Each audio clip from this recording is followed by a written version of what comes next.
أعوذ بالله من الشيطان الرجيم. بسم الله الرحمن الرحيم. هذا بيان للناس وهدى وموعظة للمتقين. ولا تهنوا ولا تحزنوا وأنتم الأعلون إن كنتم مؤمنين.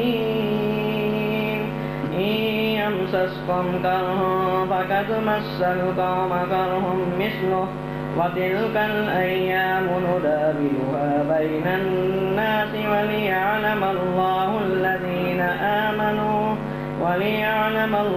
الذين آمنوا ويتخذ منكم شهداء والله لا يحب الظالمين.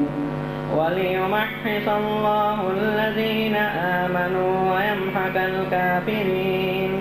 أم حسبتم أن تدخلوا الجنة ولما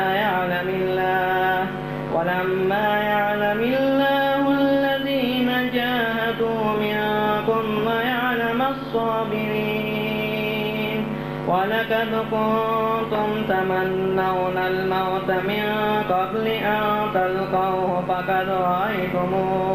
فقد رأيتموه وأنتم تنظرون.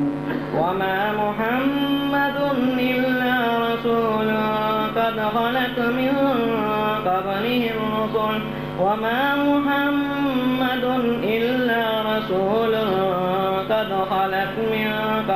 الرسل أفإن مات أو قتل انقلبتم على أعقابكم ومن ينقلب على عقبيه فلن يضر الله شيئا وسيجزي الله الشاكرين.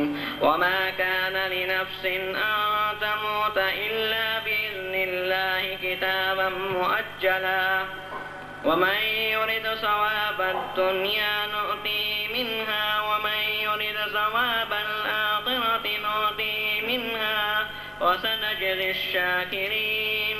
وكأين من نبي قاتل معه ربيون كثير فما وهنوا لما أصابهم في سبيل الله وما ضعفوا وما استكانوا والله يحب الصابرين. وما كان قولهم إلا أن قالوا ربنا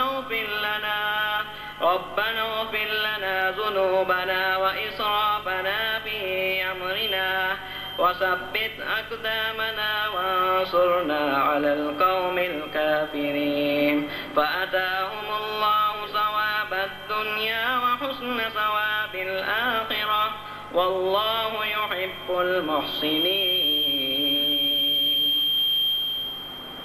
صدق الله العظيم.